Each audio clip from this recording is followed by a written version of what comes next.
ETV YouTube channels లో మీ వ్యాపార ప్రకటనల కోసం ఈ నంబర్కి కాల్ చేయండి.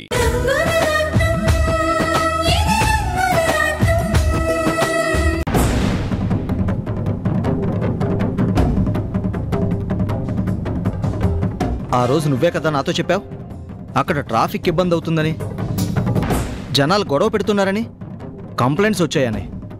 మరి ఒక్క కంప్లైంట్ కూడా రాలేదని మినిస్టర్ గారు చెప్తున్నారు. అదే సార్, ఎవరో ఆ హోటల్ వల్ల జనాలు ఇబ్బంది పడుతున్నారని కొంతమంది చెప్పారు. అందుకే కంప్లైంట్ ఇచ్చి ఉంటారు అనుకుని నేను కూడా మీతో చెప్పాను సార్. సారీ సార్, స్టేషన్కి ఫోన్ చేసి అడగలేదు. అది రాణి హోటల్ నీకు ముందే తెలుసా?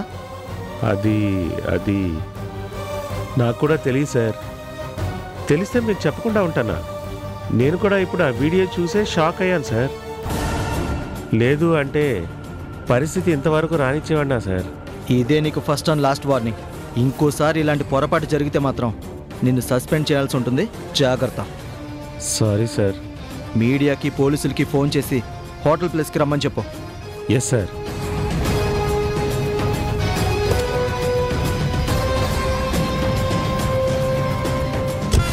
చాలా థ్యాంక్స్ సార్, ఒక కుటుంబాన్ని నిలబెట్టారు. భలే వాడివి రాధాకృష్ణ.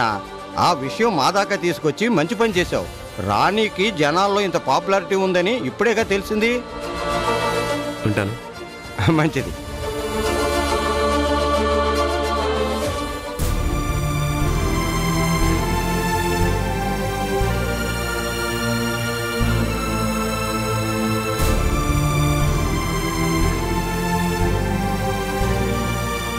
ఏంటమ్మా రాణి, హోటల్ తీసేస్తున్నావా? ఉండకూడదని జిల్లా అధికారి చెప్పారు కదా బాబాయ్. ఇంకెలా ఉంటాం? వాళ్ళకేమమ్మా, కడుపు నిండిన వాళ్ళు ఎన్నైనా చెప్తారు. కానీ పేదోళ్ళకి అన్నం పెట్టే దేవతవమ్మా నువ్వు వెళ్ళిపోతే రేపటి నుంచి మాకు అన్నం ఎవరు పెడతారు? పొట్ట మీద కొట్టడమే పెద్దోళ్ల పని అయిపోయింది కదా. ఇంకా పేదోళ్ల గోడు ఎవరు పట్టించుకుంటారు? అయినా వాళ్లే శత్రువులైతే పరిస్థితి ఇలాగే ఉంటుంది.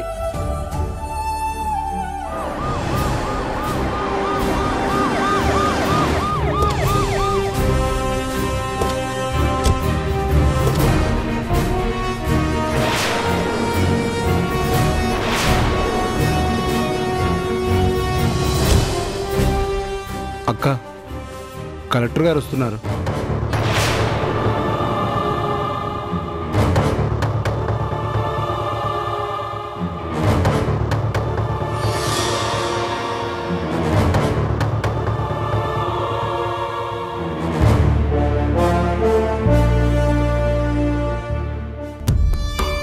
ఇంకా ఏం మిగిలిపోయిందని బాబు చూడ్డానికి వచ్చారు?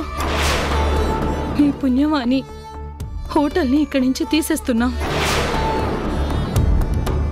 మేమిక్కడ హోటల్ పెట్టడం వల్ల ఎన్నో అన్యాయాలు జరిగిపోతున్నాయని చెప్పారు కదా. చాలా సంతోషం. ఇది చూడ్డానికి వచ్చారా? ఏంటి బాబు ఇది? ఇక్కడ ఎంతమంది పేదవాళ్ళు అన్నం తింటారో మీకు తెలుసా?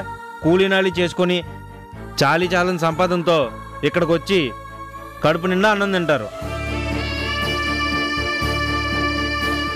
కారులో వచ్చిన వాళ్ళు కమ్మటి భోజనం దొరుకుతుందని తింటారు, అంతేగాని హోటల్ అడ్డుందని ఏ రోజు అనలేదు.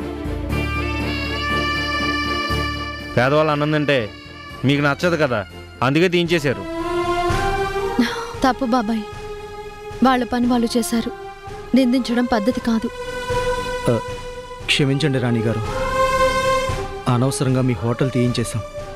మీరెక్కడికి వెళ్ళనవసరం లేదు, ఇక్కడే హోటల్ నడుపుకోవచ్చు.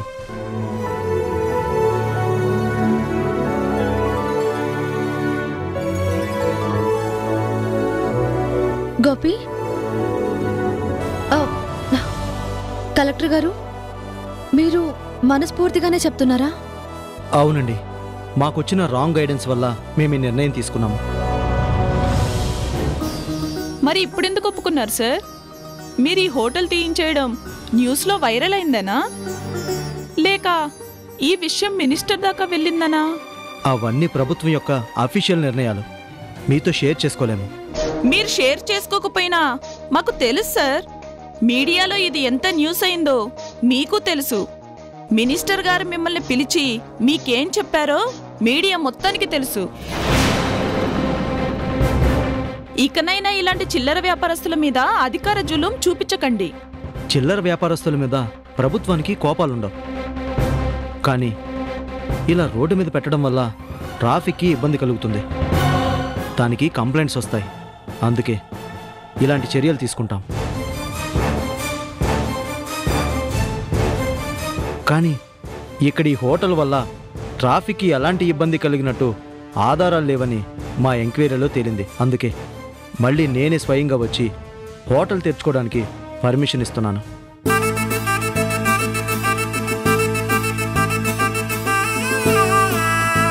ఇంకా మిమ్మల్ని ఎవరు ఎలాంటి ఇబ్బంది పెట్టరు.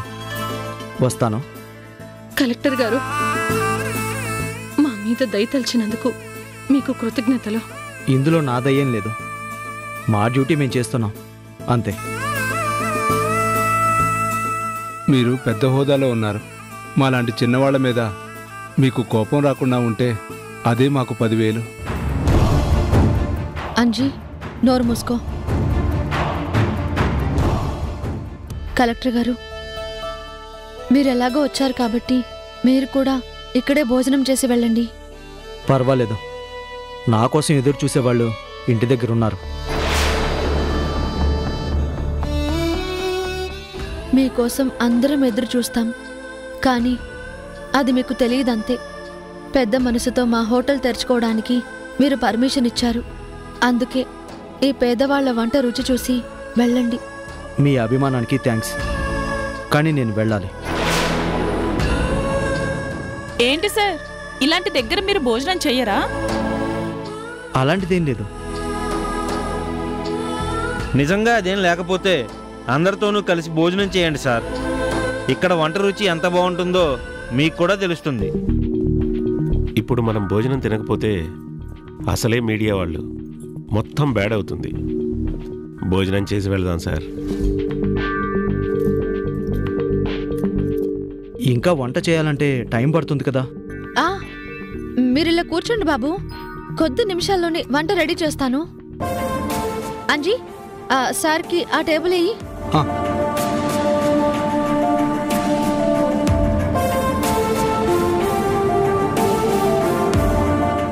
సార్ కూర్చోండి సార్, కొద్దిసేపట్లోనే మీకు వంట రెడీ చేస్తాను. అమ్మా పదమ్మా. అంజీ పద. కలలి రాధకనే వసంతం, తన దరికి రాని వనాల కోసం. తరలి రాధకనే వసంతం, తన దరికి రాని వనాల కోసం. గగనాల దాకా అలసాగకుంటే మేఘాల రాగం ఇలా చేరుకోదా. తరలి రాధకనే వసంతం, తన దరికి రాని వనాల కోసం.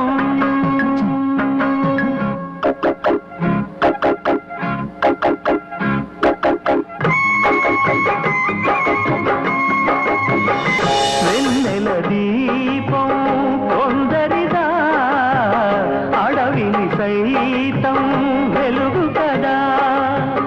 వెన్నెల దీపం కొందరిదా, అడవిని సైతం వెలుగు కదా. ఎల్లలు లేని చల్లని గాలి అందరి కోసం అందును కాదా. ప్రతి మదిని లేతే ప్రభాత రాగం, పదే పదే చూపే ప్రధాన మార్గం. ఏది సొంతం కోసం కాదను సందేశం, పంచే గుణమే పోతే ప్రపంచమే శూన్యం. ఇది తెలియని మనుగడ కథ, దిశ నెరుగని గమనము కథ. తరలి రాధకనే వసంతం. ఎస్ఐ గారు, కూర ఎలా ఉంది సార్? చాలా బాగుందమ్మా. వంకాయ కూర ఇంత రుచిగా నా జన్మలో తినలేదంటే నమ్ము.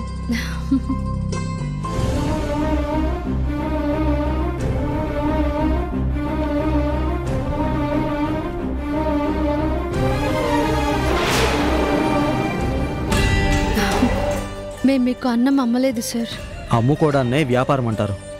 మీరు చేస్తున్నది అదే కదా. మీరు చెప్పింది నిజమే సార్, నేను అమ్ముతున్నాను. కానీ అయిన వాళ్ళకి అమ్ముకునేంత దీన స్థితికి నేను ఇంకా రాలేదు. ఎవరి దగ్గర ఊరికే తినేలాగా నేను పెరగలేదు. తీసుకోండి. అభిమానాన్ని చూపించాలే కానీ వెలకట్టడం మంచిది కాదు సార్. నేను అభిమానానికి వెలకట్టలేదు, అన్నానికి మాత్రమే వెలకట్టాను.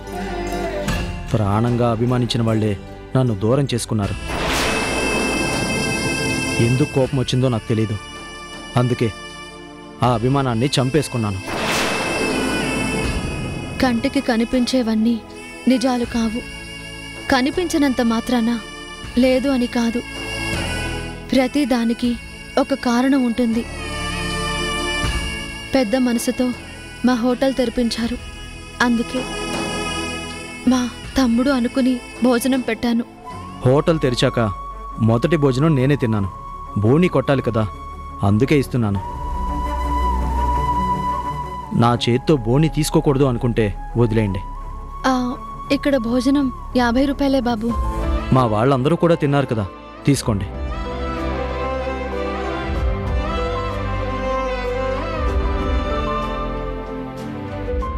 వస్తాను.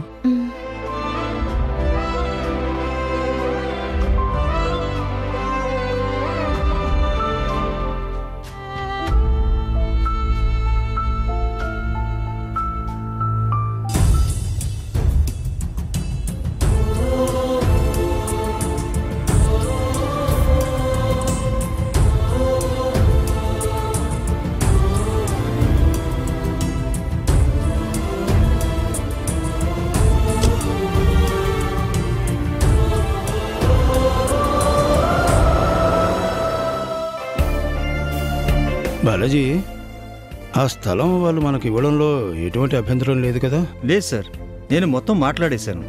కావాలంటే వెంటనే రిజిస్ట్రేషన్ కూడా పెట్టుకుందాం అన్నారు.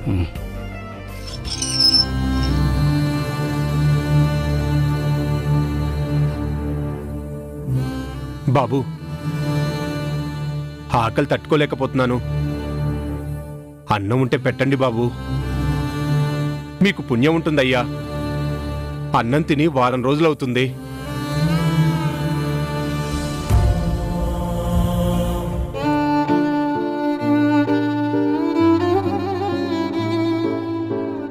బాబు, ఆకలి తట్టుకోలేకపోతున్నాను బాబు, కొంచెం అన్నం ఉంటే పెట్టండి బాబు.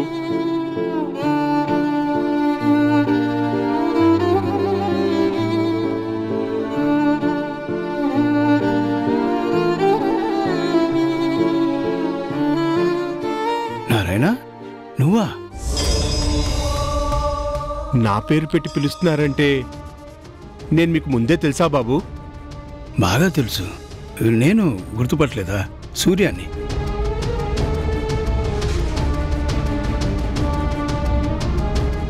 ఇప్పుడు నేను ఎవరిని గుర్తుపట్టే పరిస్థితిలో లేను బాబు. ఆకలితో కళ్ళు తిరిగిపోతున్నాయి బాబు. బాలాజీ, నారాయణ లోపల తీసుకెళ్లి భోజనం పెట్టు. వెళ్ళు నారాయణ. రా నారాయణ.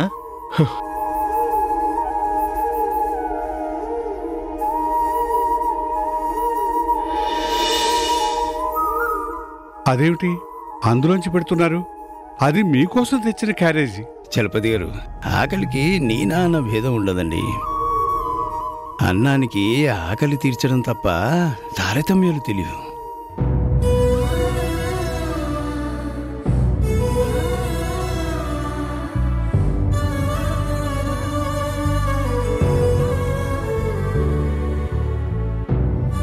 ఇదిగో నారాయణ, భోంచేయి.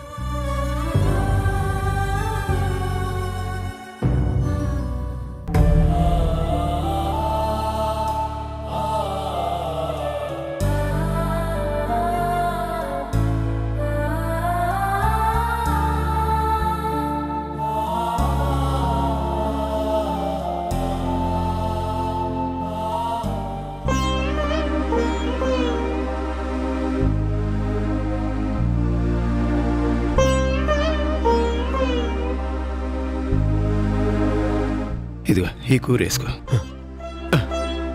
చాలు చాలు చాలు చాలు. కడుపు నిండా తిను.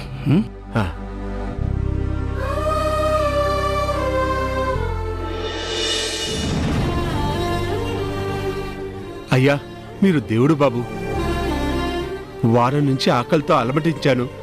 అన్నం మాత్రం మీరే పెట్టారు. నారాయణ, ఇంకా సూర్యంగాని గుర్తుపట్టలేదా? దేవరాజుతో సహా మనందరినీ మార్చింది సూర్యంగారే కదా, ఆయన్ని గుర్తుపట్టలేదా?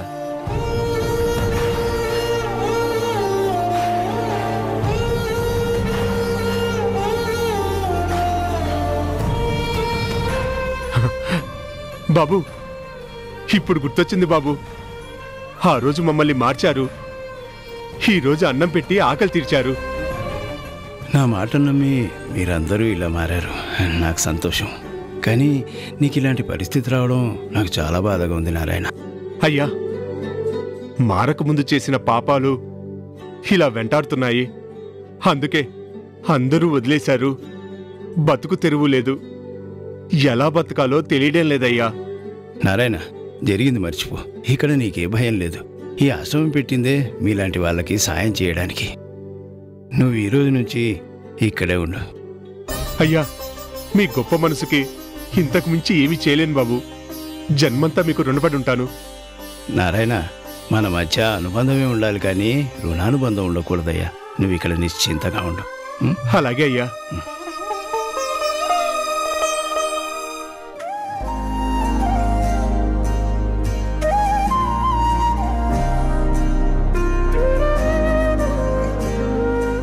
ఒకరోజు వాళ్ళ అమ్మగారు నా దగ్గరకు వచ్చి, మా అమ్మాయి 9th పాస్ అవ్వలేకపోతుంది, నువ్వే పాస్ చేయించాలి అన్నారు. దగ్గరుండి నేనే పాస్ చేయించాను.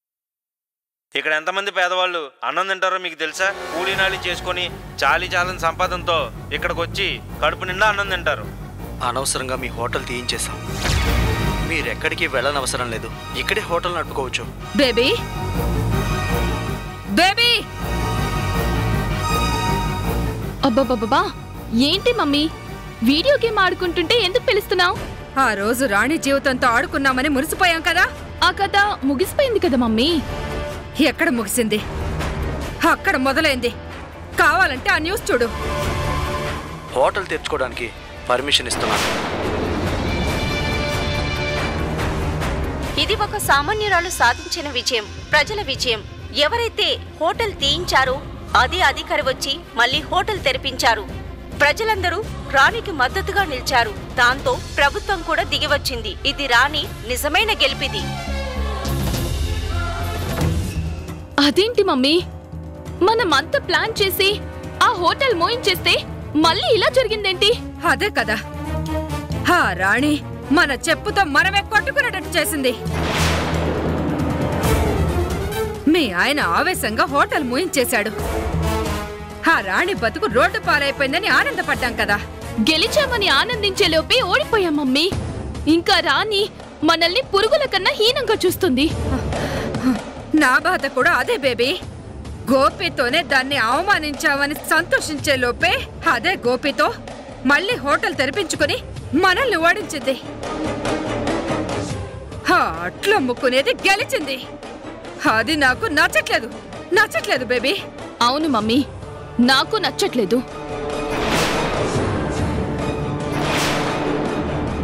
చూడు మమ్మీ, చేసిందంతా చేసి ఎలా వస్తున్నాడో చూడు బేబీ.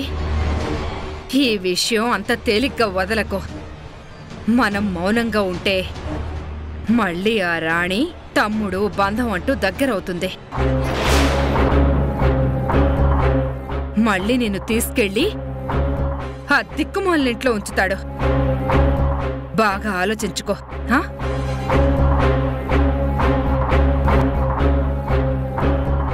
ఎక్కడి నుంచి వస్తున్నావు గోపి? అదేంటి బేబీ అలా అడుగుతున్నావు? పాపం ఎంతో కష్టపడి వాళ్ళ అక్క హోటల్ తెరిపించొచ్చాడు. అంతే కదా అల్లుడు గారు?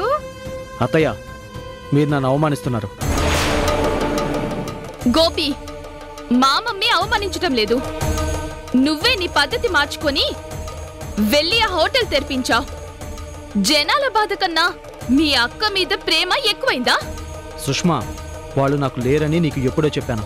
అదే నిజమైతే ఈ రోజు నువ్వు హోటల్ తెరిపించడం ఎలా జరిగింది? అది నా నిర్ణయం కాదు.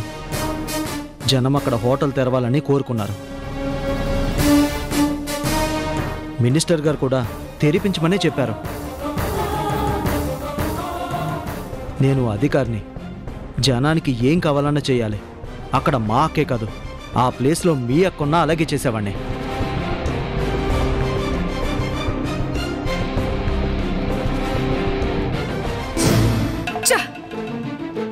ఏ తమ్ముడితో ఓడించామో అదే తమ్ముడితో రాణి గెలిచింది. మనల్ని వెధవల్లి చేసింది.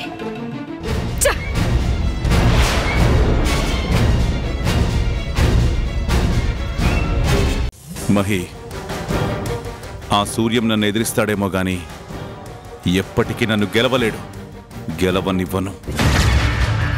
ఆ సూర్యం నిన్ను ఎంతో బాధ పెట్టాడు, నన్ను ఎంతో అవమానించాడు. నాకేం తెలీదని అందరి ముందు అవమానించాడు. అందుకే నేను గెలిచి చూపించాలి. గెలవాలమ్మా. సూర్యం మన చేతిలో ఓడిపోవాలి గాని మనం ఓడిపోకూడదు.